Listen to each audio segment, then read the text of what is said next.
Stéphane, arrivée du Tour de France 2026, quel bilan on pourrait faire pour votre équipe?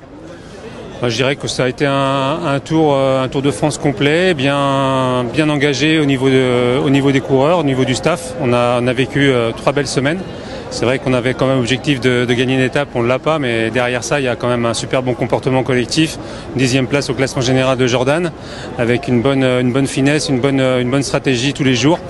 Et puis une 9e place au niveau du classement par équipe. Donc ça montre qu'on a fait trois belles semaines, 3 semaines bien complètes, bien remplies. Et je suis très fier des coureurs, du staff et de l'engagement que tout le monde a montré. Et Jordan Gega confirme. Oui, avec des circonstances favorables évidemment, parce qu'on a été assez fin, on a fait l'étape de Belfort, l'étape où il prend quasiment 9 minutes aussi gratuitement, sans donner beaucoup de coups de pédale, donc ça a été vraiment très très très judicieux.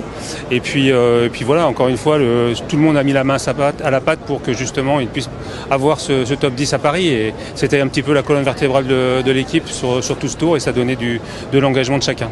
Il nous le disait à l'arrivée de l'Alpe d'Huez, et vous l'avez dit dans les colonnes de notre ami du journal Le Dauphiné, cette équipe ne doit pas mourir.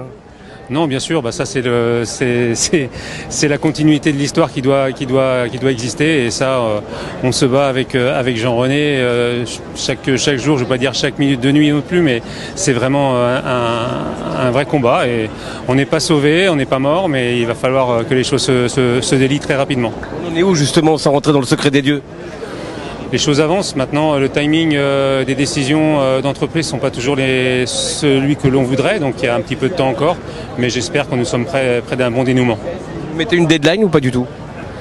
Aujourd'hui, on est en totale transparence avec les coureurs. Ils ont été vis-à-vis nous très transparents également, en acceptant les conditions du fait qu'on voulait absolument avoir des coureurs qui étaient pleinement engagés dans l'avenir de la structure sur ce Tour de France. Aujourd'hui, on ne peut pas leur promettre la lune pour l'instant, puisqu'on n'a pas la capacité de les faire signer. Mais donc voilà, chacun a son destin en main, mais en tout cas, nous, ça s'est bien passé.